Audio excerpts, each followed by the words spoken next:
Esporte na TV está de volta e vamos começar falando do Clube Esportivo, que já se manifestou que não irá participar da Copinha do segundo semestre, voltando a jogar em âmbito profissional apenas no ano de 2016. Esse ano é ano de reestruturação, de eleição para o novo presidente.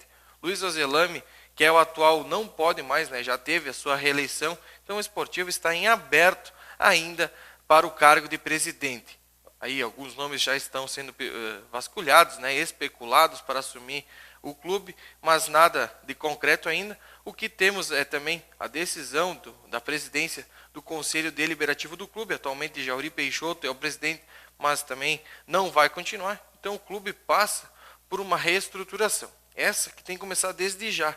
Digo isso por quê? Porque temos que começar a ter verba, ter grana, para quem chegar, para o novo presidente, que chegaram a ter a possibilidade de já começar a fazer o time para a disputa da divisão de acesso do ano que vem. Então, lá em novembro, quando começarem a contratar os jogadores, aí tem que começar a pagar alojamento, alimentação, enfim, já salário para esses, tem que ter dinheiro em caixa. E o Esportivo, sabemos que vai terminar o ano zerado, segundo o atual presidente Luiz Ozelami. Tem ainda uma verba da prefeitura que tem que vir, mas é para suprir as dívidas que foram constituídas aí no início da temporada com a divisão de acesso desse ano. Então vamos ficar na torcida e aguardando aí as eleições do Clube Esportivo. Deve estar marcada para os meses de outubro e novembro e desejamos sucesso já para o novo presidente que assumir.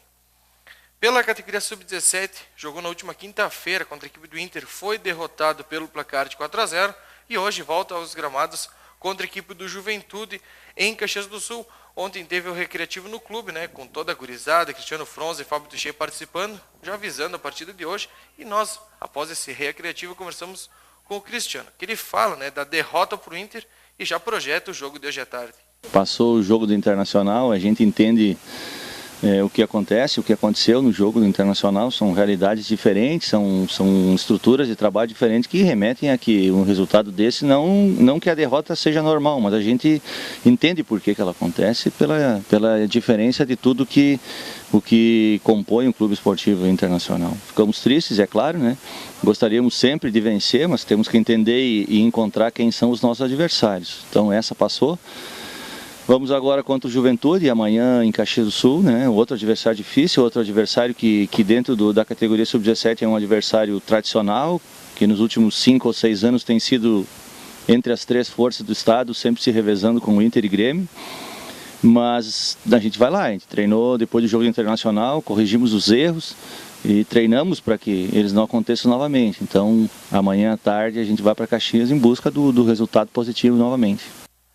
Pela divisão de acesso do futebol gaúcho, na última segunda-feira, em Farroupilha, Glória e Brasil empataram em 1-1. O Brasil volta a jogar amanhã. Se vencer, a equipe do Panambi, já eliminada dentro das Castanheiras novamente, garante a vaga no quadrangular final. São Luís e Glória jogam no domingo, em confronto direto. Quem vencer avança à próxima fase e o São Luís joga por um empate, o jogo que acontece na casa do Glória, lá em Vacaria.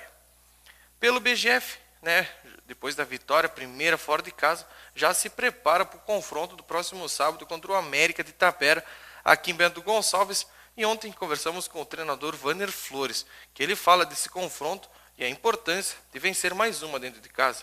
Verdade, a gente tem que seguir nesse propósito aí de buscar os resultados, o quanto antes se aproximar ali dos 30 pontos, no qual a gente pensa que está muito próximo da classificação, A gente está passando por várias dificuldades aí de atletas, enfim, algumas lesões, Mas o grupo continua focado e buscando aquele objetivo que é fazer um grande jogo, E contra o América a gente já sabe, foi sempre jogos difíceis, Não vai fugir sábado.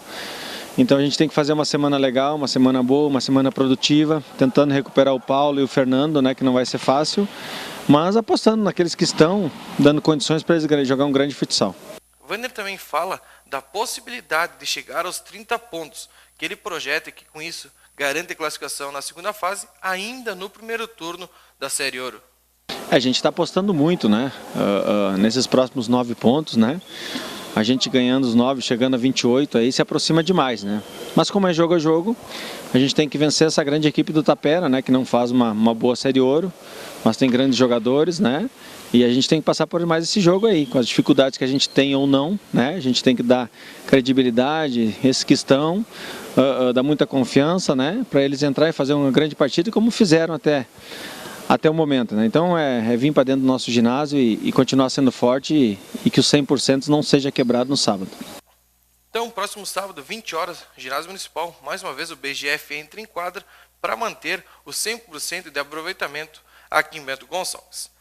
Pelo Farrapos, mais uma equipe, né, mais uma modalidade esportiva aqui de Bento Gonçalves, que joga para conquistar o hexacampeonato no próximo sábado em Caxias do Sul contra a equipe do Serra. Se vencer essa partida, né, por qualquer resultado, garante o título do segundo turno e, consequentemente, o hexacampeonato gaúcho. Não ficar na torcida que já venha, né, se o Farrapos perder, aí terá que jogar a final contra essa mesma equipe do Serra, mas acredito eu que o Farrapos já elimine e conquiste o hexacampeonato já no próximo sábado.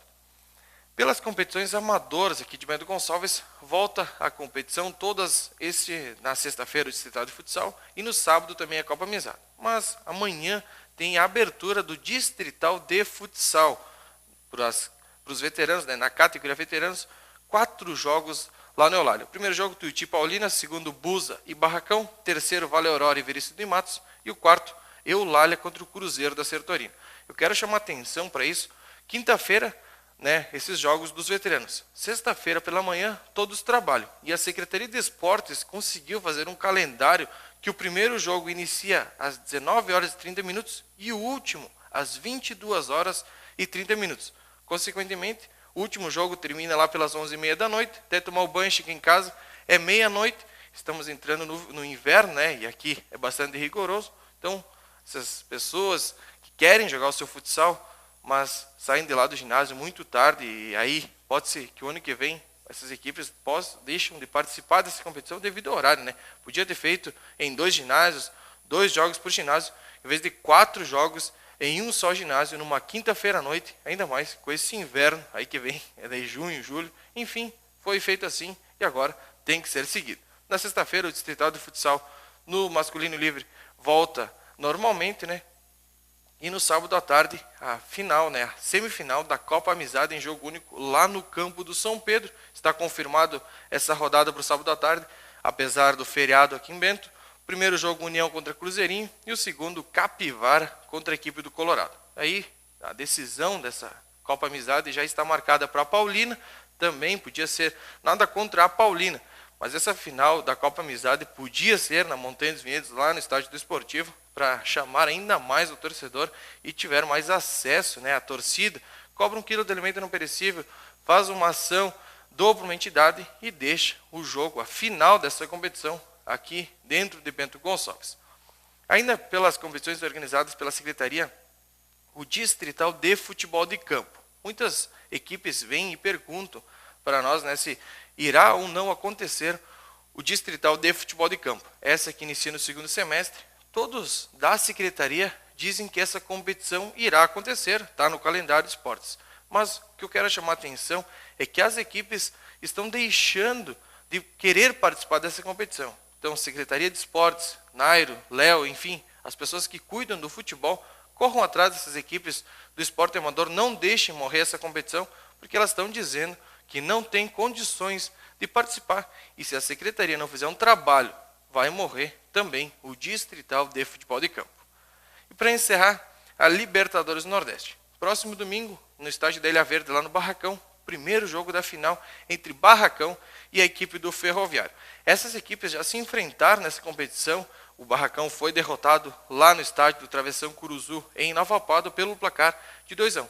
Nós vamos fazer um breve comparativo entre as duas equipes, entre jogos, vitórias, derrotas, enfim, vamos conferir. As duas equipes têm 10 jogos na competição, o Barracão 7 vitórias, o Ferroviário 8 vitórias. O Barracão tem 1 derrota, o Ferroviário 2, o Barracão tem 2 empates e o Ferroviário nenhum. O Barracão tem 22 gols feitos, o Ferroviário 29, gols sofridos, o Barracão tem menos, sofreu apenas 7 gols e o Ferroviário sofreu 8. E ainda o Ferroviário venceu uma partida por WO e o Barracão nenhuma, né? Teve uma equipe que desistiu, então o Ferroviário venceu sem precisar entrar em campo. E no jogo de domingo lá da vitória pelo placar de 4-0 sobre o União Brasil, conversamos com Fernando Agostini, que ele fala dessa partida na primeira fase em que a sua equipe foi derrotada. Buda, com certeza, você estava lá, acompanhou o primeiro jogo, nós estávamos sem 7 atletas, a equipe deles completa, só sem o Gavião, a gente fez um bom jogo, se a gente tivesse sido competente nas finalizações que a gente perdeu, a gente podia ter vencido o jogo, mas agora é outro jogo, é final, né, respeitar muito a equipe do Ferroviário, que é a equipe tricampeã, para mim é a equipe favorita, mas a gente vai brigar com calma, com humildade, com determinação, na semana vamos se reunir para domingo fazer um bom jogo, e quem sabe, né, Fabiano, primeiro ano já poder dar essa alegria para a comunidade, para o Ali, para o Banhara, para todos que trabalham por fora aí. Então, próximo domingo, torcida de Bento Gonçalves para incentivar a equipe do Barracão, 15h30, estádio de Ilha Verde, primeiro jogo da grande final, Barracão contra o tricampeão Ferroviário, tá certo? Então quem quiser mandar e-mail para o nosso programa é esportenatv@atvc.com.br. Quem quiser ver vídeo de notícias, acesse o nosso site, que é www.atvc.com.br, e eu volto aqui na sexta-feira repercutindo aí esse finalzinho do esporte aqui em Bento Gonçalves. Então, um bom restinho de semana a todos e até sexta-feira.